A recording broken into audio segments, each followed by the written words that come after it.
The Castlevania series is obviously very special to me, if you know anything about me or this channel. I've been playing these games pretty much as long as I can remember, pretty much my whole life, really. And a lesser appreciated aspect of the Castlevania games is throughout all these different games, they managed to put in a complete assortment of just weird and random items in these games. Stuff that most developers would consider maybe a waste of time or unnecessary seem to keep popping up in these Castlevania games, and it brings me a lot of joy to see that the developers really did have fun making these games. Like, I can imagine that they're all sitting around a room, smoking, drinking, gambling on pachinko. I don't know what they do over at the Konami headquarters, but I imagine that they're all hanging out and one of the developers takes a long drag of a weed cigarette and says, "Hey, what if we put shoes in the game that make you like 2 pixels taller?" And they just do it. And so this video is dedicated to all of those weird and wacky and oftentimes useless items that exist in these Castlevania games. Starting with Circle of the Moon, even though Igarashi wasn't the one working on this game, they still ended up putting in a few of those weird and quirky items. And the two I want to talk about today are the Toy Ring and the Bear Ring. And the reason I'm bringing them up together is because they kind of are paired together in their weirdness. Let me explain. So both the Toy Ring and the Bear Ring are random drops from the Skeleton Medalist, and this enemy only exists in one room in the game. And the way that you find this enemy is you have to go back to the beginning of the game, find a breakable wall in the giant pit that you fall down at the start of the game, and then behind that breakable wall is a breakable ceiling, and then in that room behind the breakable ceiling, you'll find the Skeleton Medalist. But the Skeleton Medalist isn't just a normal enemy that you're expected to, fight one-on-one, use your skills and expertise to try and figure out this combat situation. No, this guy just runs away. Not only that, he runs into a wall and explodes. He just ejects himself from the situation. He's just done. He doesn't want to be there. So this whole situation sets up this mini game where if you want the items to drop from this guy, you have to chase after him and kill him before he kills himself. And if you can figure out a setup to actually start farming this guy, which took me a while to figure out when I was messing around with it, you are then set up in this situation where he will either drop his common drop, which is the Toy Ring, or he'll drop the rare drop, which is the Bear Ring. I think it's safe to say that most players are wanting the Bear Ring because the Toy Ring is literally useless. The description of the item itself says useless ring. So the entire existence of the Toy Ring is to set up this dichotomy between itself and the Bear Ring, the thing you actually want. So the Toy Ring only exists as a troll to the player. It's just, haha, you got the wrong item, keep trying. But even then, it's a troll on top of that because the enemy you have to farm to get this item in and of itself is a troll, hidden behind 2 breakable walls. So it just feels like the developers are messing with you. And then if you actually sit through, grind this enemy until you get the other item, the Bear Ring, congratulations, you still need to figure out how this thing works, because if you just equip it by itself, all it does is decrease your stats by 100 each. That's terrible, right? Well, you then have to figure out that if you are wearing the Bear Ring, it changes the attributes of the Pluto plus Black Dog DSS combo, which in and of itself requires that you farm different enemies to get different cards to drop so you can even have the DSS combo. So you need the Pluto card, you need the Black Dog card, you need to know that normally when you equip both of those and then do the DSS combo, it transforms you into a skeleton. But if you're wearing the Bear Ring, congratulations, you transform into a bear tank. Not just a bear, not just like, oh, I'm a little bear guy now. No, I'm a walking bear tank. What does that even mean? Who knows? They were on drugs when they made this, apparently. And it might sound like I'm frustrated by this because, yeah, farming for it is very frustrating and the reward is something that is completely nonsensical and doesn't actually help you in your goal of destroying the castle and defeating Dracula and saving the world or whatever. No, that stuff isn't important. But the reason I love it so much is because it isn't important, because it's stupid, it's nonsensical, it doesn't need to exist in the game, and yet the developers said, you know what would be funny? And they go down this line of hidden walls, troll enemy that kills himself and runs into a wall. You farm the enemy, and joke's on you, you find a useless ring. Why am I even farming this guy? Just kidding, you find the bear ring. Wow, this must be important. It was so hard to find. Just kidding, it lowers your stats. Just kidding again. You actually need to know that it's a new combo, a new transformation unlocked, but it only works with the Pluto Black Dog combo. It's ridiculous. How they expect people to find this without buying a guide or looking it up online is ridiculous. But it's these sorts of secrets that just pick at your brain years and years later. I still think about this stupid item. Like, why is it in the game? I don't know. It drove me insane in the best possible way. So shout outs to Circle of the Moon.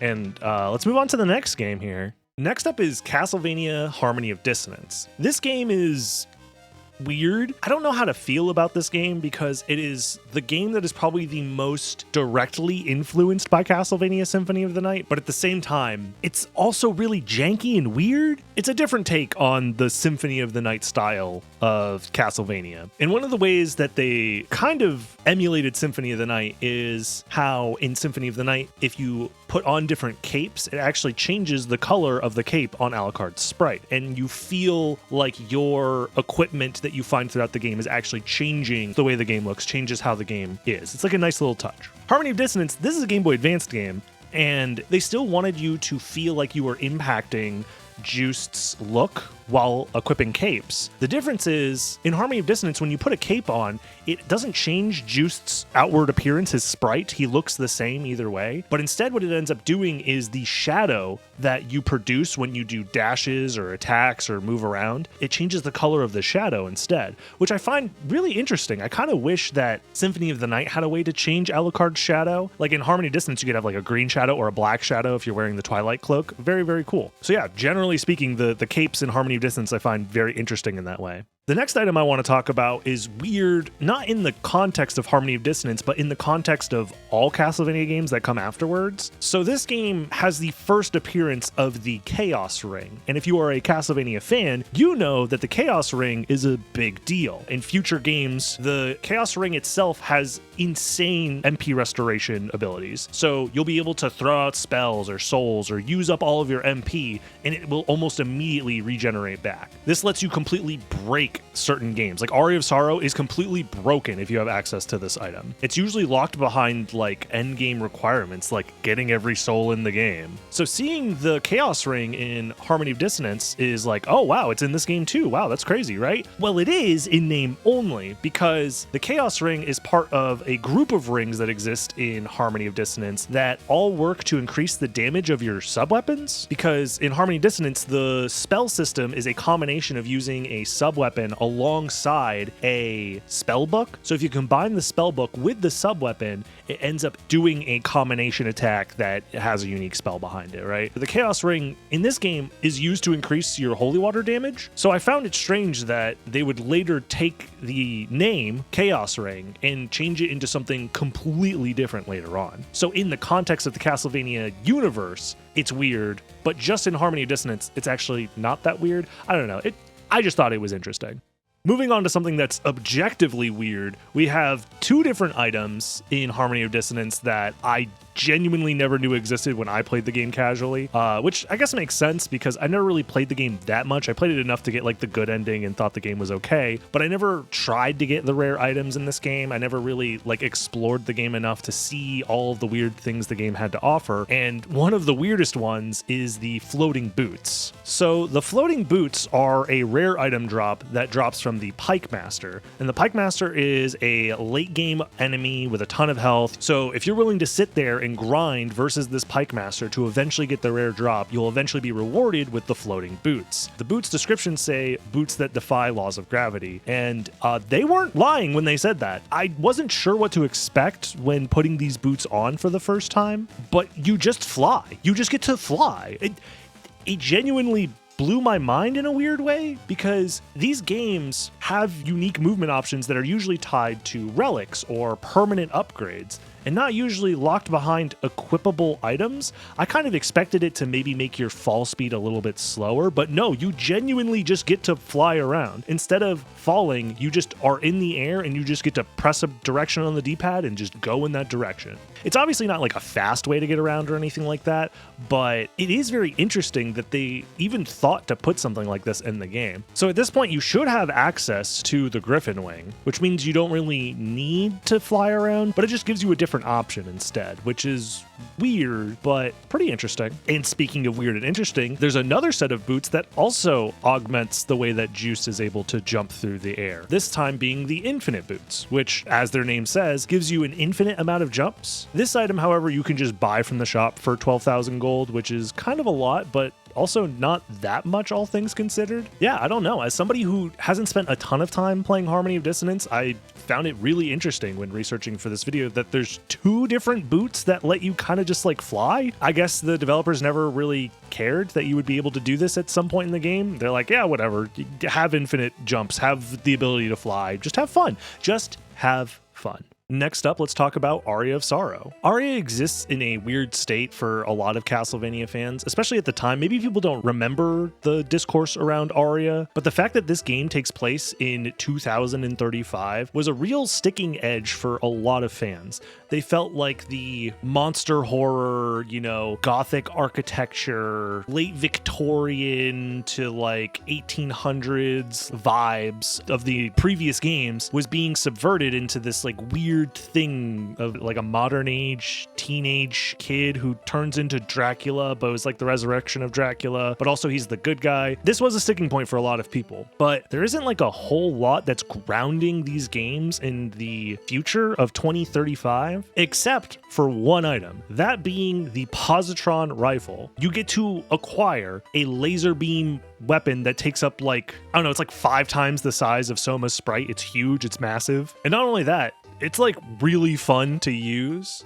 The way that you get this item is by clearing the boss rush mode of the game in under 5 minutes. And this isn't the first boss rush reward we're going to be talking about. It seems like a lot of the weird or joke items are locked behind boss rushes. But in this case, the positron rifle is basically the only thing that kind of makes the game feel futuristic in a way. And even then, it's like missable if you don't ever mess around with the boss rush, which isn't necessary for beating the game or anything like that. So it's missable content in that regard, but it's just so powerful. I mean, it's a multi-hitting move. It does fire damage as well. And if you're adept at doing backdash cancels, you can kind of just like spam the laser over and over again. It's very, very overpowered in that way. But yeah, overall, positron rifle, very cool. I'm the type of person that personally thinks that the Sorrow games, Aria of Sorrow and Dawn of Sorrow, are very, very cool, very fun. And the spice of it being set in the future doesn't really bother me all that much. But enough about the future. This next item brings us back to the past. Huh? How's that for a segue? Pretty good, right? But yeah, the Excalibur is also another item that you can acquire via the boss rush in Aria of Sorrow. And this is yet another very powerful weapon. I mean, it does like a ton of damage, and it has a massive overhead swing. This is another thing that I like about Aria of Sorrow, is that the late game super weapons are like the size of a freaking pickup truck compared to the size of Soma. Like, they're taking up the full screen here. And the other thing that I think is just so damn funny about this weapon is Soma somehow finds Excalibur, this legendary sword, the sword in the stone. You pull out the sword, you become the king of Camelot or whatever. But obviously, the only person who can pull the sword from the stone is the one who is, you know, worthy to become king or whatever, however the story goes. Soma doesn't care about any of that. He's willing to, oh, I got a sword, a legendary sword. Sure, I'll use it. Oh, I can't pull it out of this stone.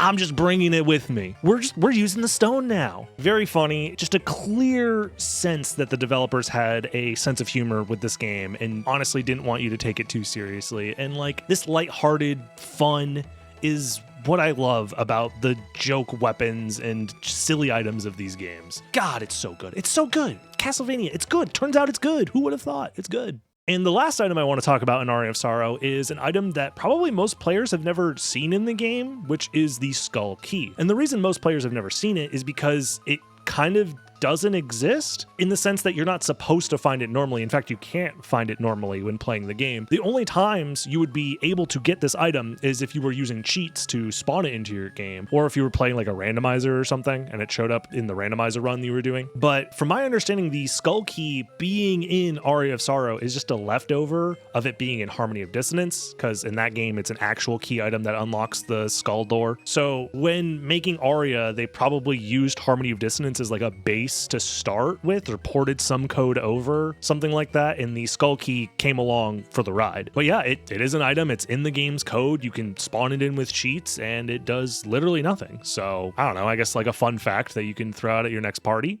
And moving on to the next game, Dawn of Sorrow, we have even more items that are found through the boss rush modes of the game, starting with the Terror Bear. This one is found if you're able to beat the boss rush in under 8 minutes, and it's a stuffed bear. Again, it's another item that they threw into the game to show that the developers have a sense of humor. It's obviously a joke, it's silly, but on top of that, it's actually pretty good. As somebody who played a lot of Dawn of Sorrow as a kid, I never realized how good the Terror Bear actually is. The description says, insidious stuffed toy filled with iron sand, and they aren't messing around. Like when you see the animation of Soma using the weapon, it kind of like splits at its seams and like sand comes out of it, which is a nice touch. But on top of that, for whatever reason, it's just able to do like a lot of ticks of damage really fast. And the damage modifier on it isn't like that bad, all things considered. So yeah, if I was forced into like a Terror Bear only run or something like that, I wouldn't even be that mad. Maybe I should try that. I don't know. That sounds like a fun challenge run. But this next item on the list, you wouldn't necessarily want to do a challenge run with, because it wouldn't really be much of a challenge at all. I'm talking about the RPG. This is yet another item that you find after beating the boss rush, this time in under 5 minutes. And yeah, the RPG is just like one of the best weapons in the game. So much so that this was used in one of the early routes of the Dawn of Sorrow any percent speedrun. The way that it worked is via a combination of the succubus soul and the cut all weapon.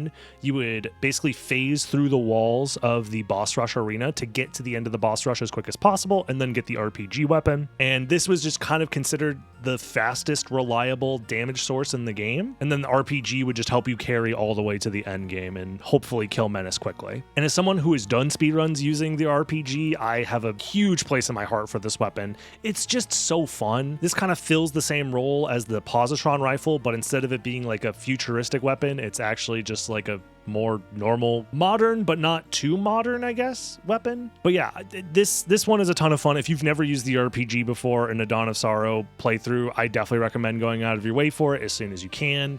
It's a lot of fun. It's a good time. And if you learn how to do backdash cancels with it too, oh my God, it's so good. You're just blasting things down. And speaking of weapons in Dawn of Sorrow, the last group of items I guess I want to talk about are the Julius mode weapons. In Julius mode, you get to play as Julius, Yoko, and Alucard and go through the same castle, fight all the same bosses, standard Castlevania bonus character affair. But for whatever reason, it's possible to acquire those characters' weapons as Soma, or at the very least, I know it's possible to get Julius's whip and Alucard's sword. Yoko's hammer thing, I don't know if you can actually get that. I don't see why you wouldn't be able to, but either way. So you can access these weapons via cheats if you have like an action replay or something, or if you're able to go out of bounds and start messing with the game's map data. There's a very famous glitch where if you use the succubus soul alongside a teleporting dagger weapon, you can go out of bounds and then start sliding around and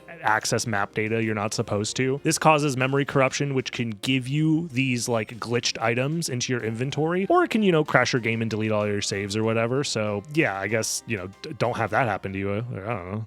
Real quick, I just want to say, if you're watching the video and you've been enjoying it up to this point, please don't forget to like the video and subscribe. It's a free way to help support this channel, and it really does help me out a lot, and I would greatly appreciate it. Anyways, back to the video. Next up, let's talk about Portrait of Ruin. The first item I want to talk about is the spiked armor. And the reason I want to talk about this item has very little to do with Castlevania, actually. The spiked armor is just an armor piece that you can buy from the shop, but whenever you come into contact with an enemy, you actually do damage to that enemy. And when I saw this, my brain immediately flashed to Dark Souls, of all things, and the Kirk armor set. And as somebody who loves both game series, like, a lot, part of me thought, wouldn't it be cool if in some ways Castlevania actually inspired Dark Souls? And is it possible that the Kirk armor was inspired by this spike armor here in Portrait of Ruin? Probably not, but it's a cool idea. You know, it's fun to think about. I'm sure the idea of wearing a spiked piece of armor and then that armor doing damage to my enemies isn't like a unique idea to just Castlevania. I'm sure they didn't invent it, you know, but it's still cool to think about. And the next item that I wanted to talk about is the Invisible Cape. The Invisible Cape is yet another reward that is given to you after beating Boss Rush mode, and the cape makes the player completely invisible, except not really. Well, one, you're more translucent than invisible. I mean, I don't know who you think you're fooling, Jonathan, but I can still see you, and so can the enemies. Yeah, this cape doesn't seem to actually make you invisible to enemies or bosses or anything like that. They still interact with you in the same exact way as if you weren't wearing the cape. So why is this here? I don't know. This is probably the first item on the list that I would consider maybe disappointing in how useless it is. I don't know if this is like a bug or maybe I'm using it wrong, but at least when I tried to use it, all the enemies just acted exactly how they normally do. So Invisible Cape, 2 stars. The next item I want to talk about in Portrait of Ruin is the birthday cake item. So this one's a little bit weird in the sense that they decided to take the Nintendo DS's system information, which includes your birthday information, and with that information, they put an item in the game where if you go to the shop on your birthday, they will sell the exclusive birthday cake item on that day only. And what's more fun than playing Castlevania Portrait of Ruin on your birthday after all? But the funny thing about this item is how they had to change how it works in the Dominus Collection re-release of the game. The Dominus Collection obviously isn't using an actual DS to play the game. So instead, what they're doing is they're using the system information of which day of the week it is to determine when the cake item should drop. And they renamed it to the Sunday cake, allowing you to buy it every Sunday, which is, you know, makes it a little less special, but it is still interesting that the developers who had to port the game over from the DS version onto like PCs and modern consoles had to find a new workaround since they wouldn't have access to the player's birthday and like completely rework the item, but also kept like the spirit of the item only showing up every once in a while in the shop. Honestly, I think they did a good job, but it is just like so weird that this exists in the first place. Ooh, you know what they should do next time? They should have the Social Security cake, where if the number of dollars you have in the game is the exact number of your Social Security number, then you get the Social Security cake. Duh, yeah.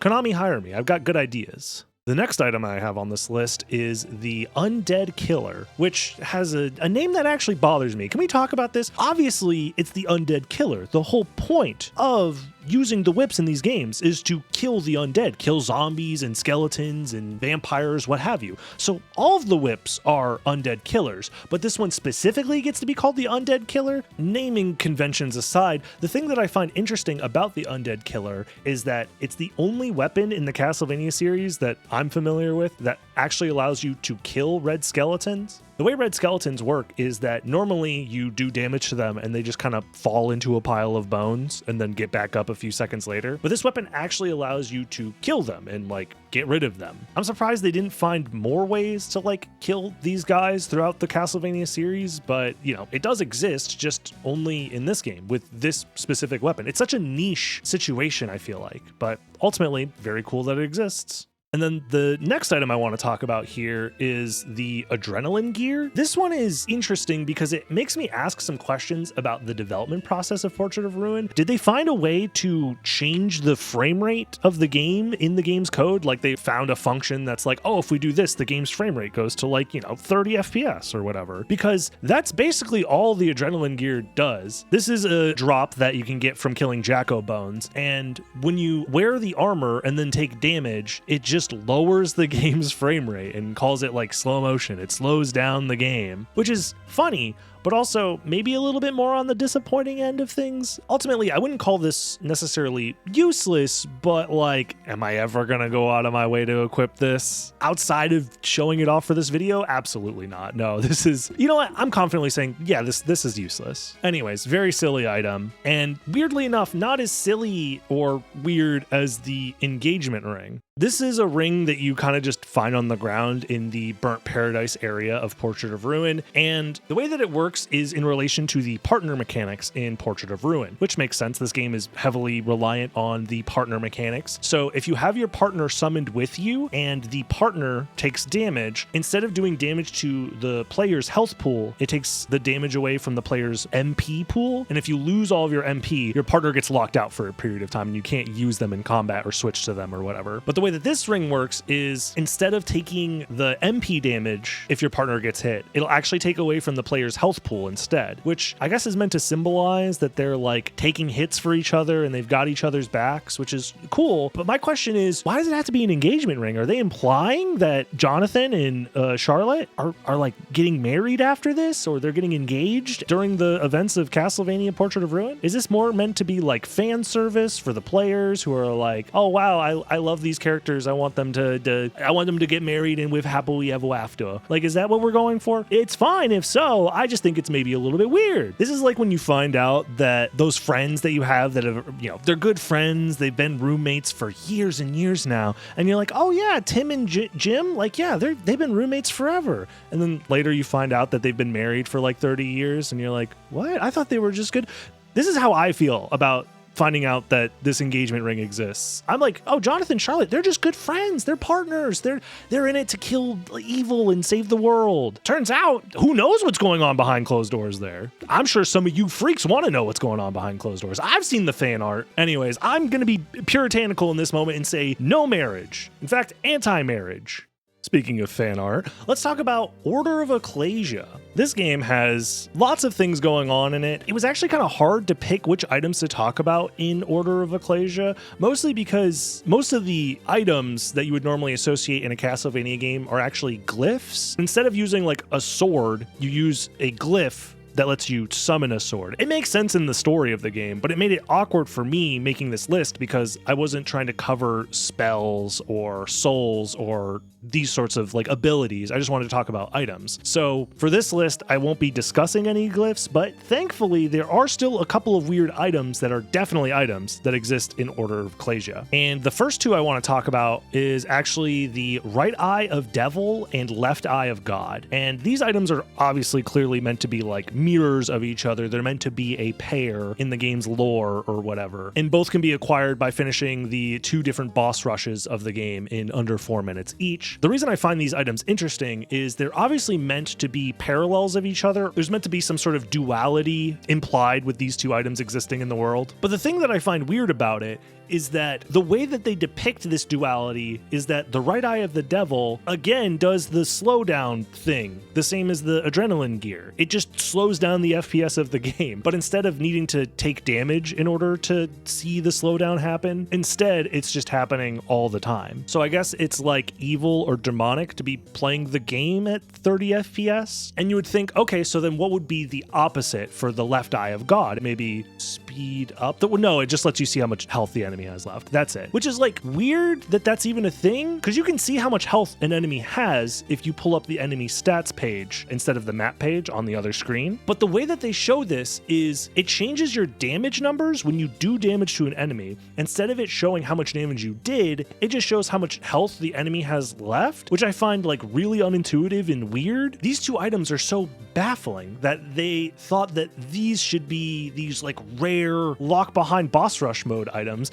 Like in the previous games, we were getting laser cannons and RPGs and a bear that kills things faster than God. But in Order of Ecclesia, they're like, we will give them the left eye of God and the right eye of the devil. And you're like, oh my God, that sounds so cool. What do they do? like nothing really. It's like barely an interesting gimmick at all. I don't want to sound like a hater or anything like that, because ultimately this is what the video is about, is these like weird, different items that don't really make sense, but ultimately are what make the Castlevania series what it is, you know? If every one of these weird little items was all super useful and overpowered and interesting, then like I think it would maybe make the games too predictable. Anyways, on to the next item I want to talk about here. We have the gold ring in Order of Ecclesia. The gold ring was originally used in Symphony of the Night as like a progression item. You used it alongside the silver ring so you can gain access to the secret room in the marble gallery, which gave you access to the holy glasses, and then, you know, you guys know the rest. But the thing that's interesting about it is in the next game that it appeared in, Aria of Sorrow, all it does is it increases the chance of gold from dropping from enemies and candles, and it does the same thing in Dawn of Sorrow.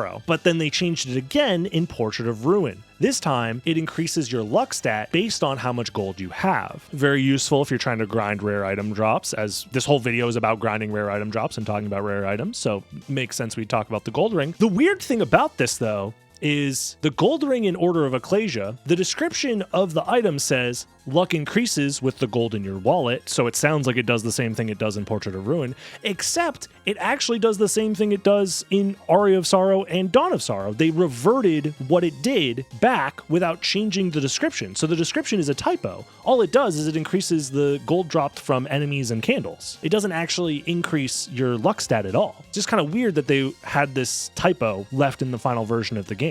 I mean, it's not that big of a deal, but you know, it's interesting. It's worth talking about, I think, maybe. And the last item I want to talk about is actually a group of items in Order of Ecclesia, those being the boss medals. Now, I originally put this on this list because I wanted to talk about useless items in all of the different Castlevania games, and boss medals are, I want to say that they're useless, but they do have a use outside of the game, which is that you can flex that you are able to beat the bosses of Order of Ecclesia without taking damage, because that's how you acquire these medals. They are dropped at the end of a boss fight in a special chest that appears if you're able to beat the boss without taking any damage. So if you show up with a save file at your homie's house and you're like, yo dude, check this out, I got every boss medal, they know that you no-hit all of those bosses, which makes you badass. And is that really useless? Next up, I wanted to give some love to some of the lesser appreciated Castlevania games, those being Lament of Innocence and Curse of Darkness. The 3D games are definitely a little bit of the odd ones out in the, you know, Metroidvania universe of Castlevania games, but they've got some weird weapons too that I wanted to talk about. So the first item to talk about is the Jade Mask in Lament of Innocence. The Jade Mask is available in Lament of Innocence after beating the game and then reloading that clear file, going to the shop and buying it for 999 gold. And your reward for doing so is being able to break candles by just walking into them. I find it so strange that a lot of the items that previous games would set aside as like, oh, you can only get this on like a New Game Plus or a clear game file, usually are like these insanely overpowered items, things like the Duplicator or the Chaos Ring. But in Lament of Innocence, they're like, you can like break open candles without whipping them. It's like, why? I don't know. It's very strange. But I mean, it does make farming hearts a whole lot easier. And then, of course, I wouldn't be talking about Lament of Innocence without talking about the Pico Pico Hammer and Pio Pio Shoes. The Pico Pico Hammer is a rare drop from the Cyclops enemy, and when equipping this accessory, all it does is change the sound effect of your whip when it makes contact with enemies. The description says it improves the sound effect of your whip, and honestly, I agree. Yeah, this is an improvement.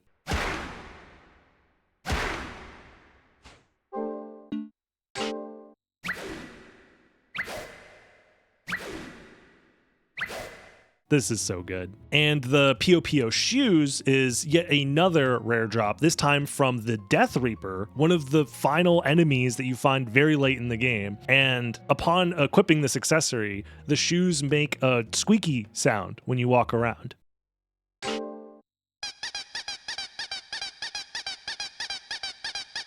I actually got this rare drop completely randomly on my casual playthrough of Lament of Innocence that I streamed a few years back, and honestly, I could not believe it. It was just awesome. These are the types of items that made me want to make this video in the first place, because it's like, it's so ridiculous that this even exists in the first place. And the only thing it doesn't change your stats, it doesn't help you in any way. It's this like super rare drop, and like now I just have this memory forever of these squeaky little shoes. Speaking of the Pico Pico hammer, the item itself exists also in the next game on the PS2, Curse of Darkness. This time, however, the Pico Pico hammer is just kind of a joke weapon that actually you can use as a weapon and does damage, but happens to be like the worst hammer in the game. But it is neat that they carried it over between games.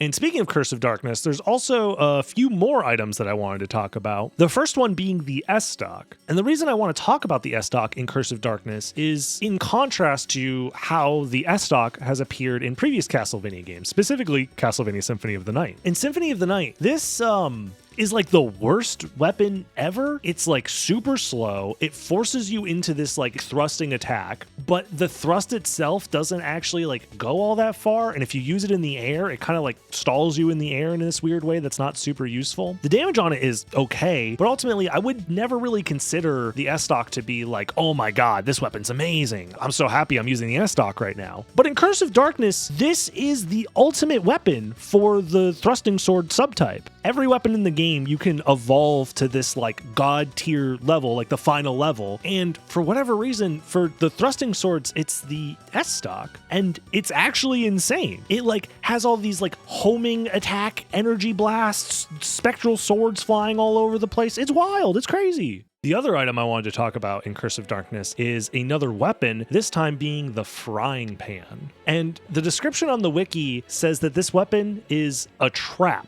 That crafting this weapon was designed to waste rare materials, and creating it should be avoided unless looking to acquire a complete item set or trying to get the Genius Chef Innocent Devil, which the Innocent Devil system in Curse of Darkness would require a whole video unto itself in order to explain what the hell is going on. This weapon is considered an axe in the game. I guess you kind of swing it like an axe, but the thing that makes it special is that its literal special attack has you like having flames rise up from the pan itself. It also has like the 2 fried eggs in it. It's peak joke weapon design in my opinion. Somebody somewhere when developing this game said, you know what this game needs? Frying pan. 2 cracked eggs inside of it, flames coming out of it as a special attack, throw it in the game. I just want to know whose job it is to say no to these people. You know what I mean? Like if these are the ideas that make it into these games, what are the ideas that they cut? Like how ridiculous do they have to be? And speaking of ridiculous, the next item I want to talk about is the Moai head statue, which is, it's kind of like an Easter egg item that exists as like one of the several Konami mascots. I believe it's a reference to Gradius, where, you know, the Moai head statues show up in Gradius. But the thing that I think that's so interesting is that what it does in Curse of Darkness is it just heals you for 100% of your health, which is like, what is it about this statue that makes you think, ah, yes, this will heal all of my wounds? What?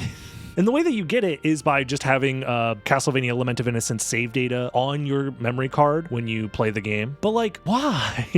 And I know I'm asking this question a lot in this video, but like, why?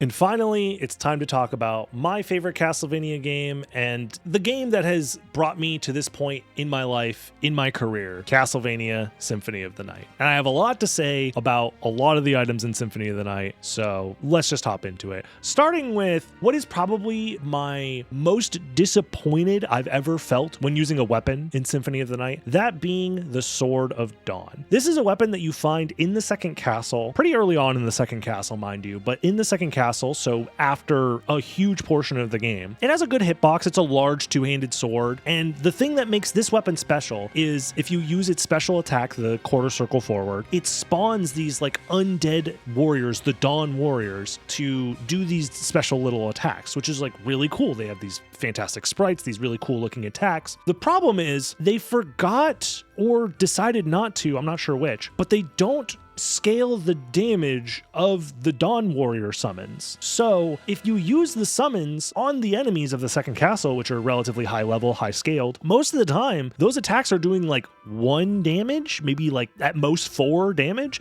and you can't scale this damage up. If I have all of the damage upgrades in the game equipped, it doesn't do anything. Attack potion doesn't do anything. Strength potion doesn't do anything. Intelligence potion doesn't do anything. The warrior summons are just stuck at this like base attack level that just is honestly really weak. So this really cool, amazing, interesting secret attack that exists in the game is just complete trash. And honestly, it's a little disappointing, but also it's exactly what this video is all about. It's like they put all this effort into making these sprites, coding in this attack, and it basically does not. You're better off punching enemies. Next up, I want to talk about the Astral Dagger. This is a weapon that is exclusive to the Sega Saturn version of Castlevania Symphony of the Night. This is found in the Cursed Prison, which is exclusive to that version of the game. And honestly, the only thing that's worth noting about it is just that it's unique to this version of the game, and it has a unique special attack where it kind of just like floats above the player and then does this homing slash. It's cool. It's interesting. I thought maybe it was worth bringing up. Maybe a lot of people who are watching this video haven't messed around with the Saturn version, and the Saturn version has some cool, unique stuff. Go check out the Astral Dagger next time you play the Saturn version. The next weapon I want to talk about is the Jewel Sword. The Jewel Sword is a very strange weapon in Symphony of the Night. First of all, finding the weapon in and of itself is already a Herculean task, especially if you don't have a guide or don't know exactly where it is. Somehow, the game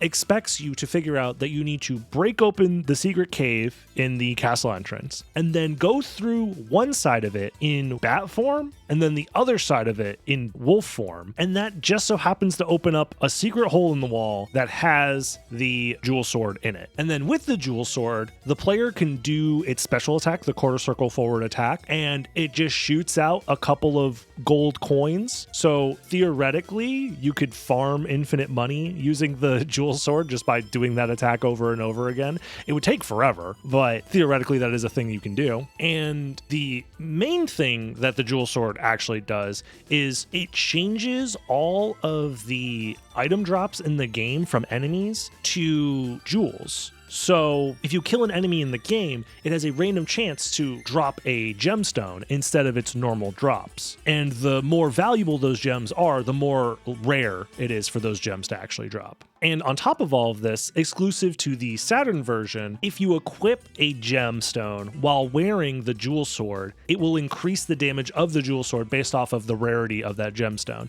So if you're wearing a diamond, for example, it increases the damage of the Jewel Sword by 32 attack. So if you're wearing 2 diamonds, that's an additional boost of 64 damage, making the total damage 79 attack power, which is honestly pretty decent for a weapon in that game. And the next weapon I want to talk about is the Gurthang. The Gurthang is a rare drop from the Spectral Sword in the Reverse Chapel, and it is probably one of the most interesting weapons that I didn't know about for a very long time while playing this game. The way that it works is it's a pretty decent weapon when used normally, but the gimmick of this weapon is if you have Dark Metamorphosis active, if you use the Dark Metamorphosis spell, you effectively get to double your damage and also increase the duration of your hitbox and the size of your hitbox while using the weapon. You get to do like double hit slashes off of jump slashes, which is a pretty big deal when you're trying to kill things quickly. This is probably one of the highest tier weapons in the game that a lot of people don't realize is actually that good,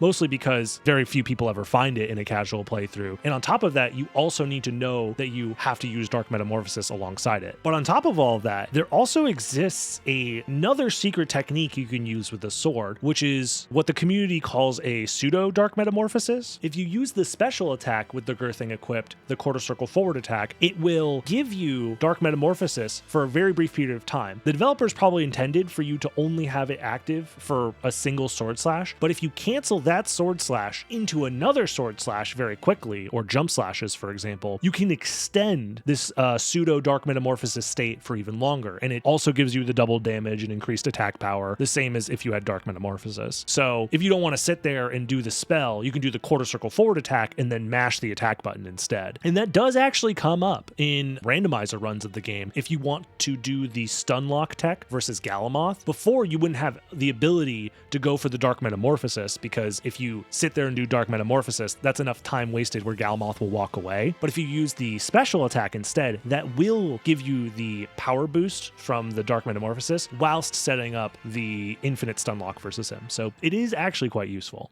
The next weapon I want to talk about in this video is the Muramasa. The way that this sword works is while the Muramasa is equipped, Alucard will always have Dark Metamorphosis active. So when doing damage to an enemy and a blood splatter hits him, he'll gain health. But on top of that, it actually levels up the sword's damage. So the way that the sword is intended to be used is that you absorb a bunch of blood and eventually the weapon levels up to however much damage you want it to do, and you can like use it like a normal weapon from there. Because if you try and use it at its base level, it basically is like worse than the Red Rust, which is a literal joke weapon in the game. But if you are insane enough to grind for hours and hours and hours, absorbing blood over and over again, you can get this weapon to do absurd damage, like over 1,000 damage per swing. But not only that, there actually exists a glitch in the game where you're able to transfer the level of your Muramasa to a new game or a different game state. So theoretically, you can have a game file with like tons, dozens of hours of grinding blood, and this Muramasa is leveled up to, the max level. And then you can take that file, transfer the Muramasa level to a new game, farm for the Muramasa, get the Muramasa drop, and then from there, use it to like steamroll the game. The next item I wanted to talk about here is the Fist of Tolkis. This is a rare drop from the lion enemy in Symphony of the Night, which is found in the reverse library. And the thing I think that's interesting about this weapon is it's a very strong weapon, very, very high attack power. And it has two different special attacks. It has its quarter circle forward attack, which shoots out a fireball, which is obviously a reference to, Hadoken in Street Fighter. It's the same input. You both shoot out a fireball. Honestly, I'm surprised they didn't have the Alucard voice actor say Hadoken when he did it. That would be very funny. But on top of that, the other reference baked into this weapon is its other special move, which is its back forward attack, which does a flurry of fists, which I don't know, chat. Maybe perhaps this is some sort of JoJo's reference? The next item on this list is going to be the Iron Shield. This is a shield that you could either purchase from the shop or it can drop from the winged guards in the chapel. And this shield has a very strong shield spell in combination with the shield rod, which is used in like the glitchless speedruns of this game to do big damage to bosses. But the thing that I wanted to talk about in regards to this shield is the fact that the effect of this shield is if you block a projectile with it, it gives you a brief period of invincibility after blocking the projectile. Although I shouldn't say brief period of invincibility because it honestly lasts like 4 or 5 seconds. It's ridiculous how long you're invincible. But not only that, this shield, at least to me, helps exemplify how silly it is, the different types of projectiles that exist in Symphony of the Night, because what is or isn't considered a projectile in this game is like actually insane. I feel like it's a system or a mechanic that they gave up on halfway through when making this game. Like the thing that I always like to point out to people when talking about projectiles in Symphony of the Night is the fact that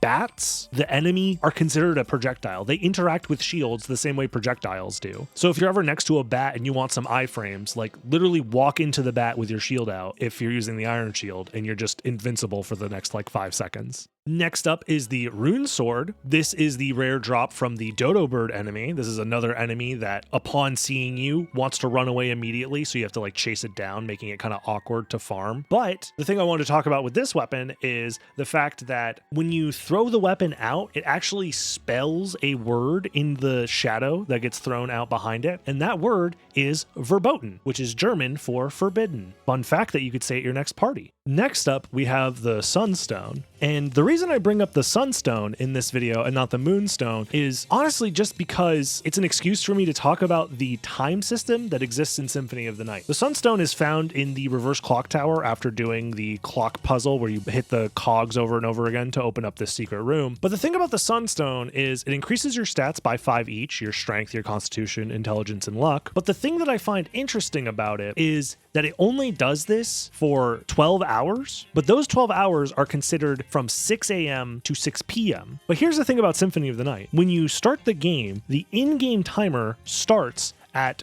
midnight, so 12 a.m. In order for the Sunstone to become active, you would need to be playing the game for at least 6 hours before it starts to apply its stats. Now, I don't know about you, but 6 hours for Symphony of the Night is kind of a long time. Even casual players who are playing at a decent pace should be able to beat the game in well under 6 hours. And not only that, by the time you've been playing for 6 hours, you should have access to way better gear at this point. The Moonstone is available way earlier in the caverns of the first castle, and the Moonstone boost is available immediately because its boost exists from 6 p.m. to 6 a.m. and the game starts at midnight, so it's available for the first 6 hours of the game. You have the Moonstone boost. You get to use the Moonstone. So even though this item isn't technically useless, it's like the closest thing to useless that I could really find in Symphony of the Night outside of one other item, that being the secret boots. What is there to say about the secret boots other than they discreetly increase height? I can make a joke about Alucard having some sort of complex about his height, insecurities, about not being tall enough. I mean, his dad is freaking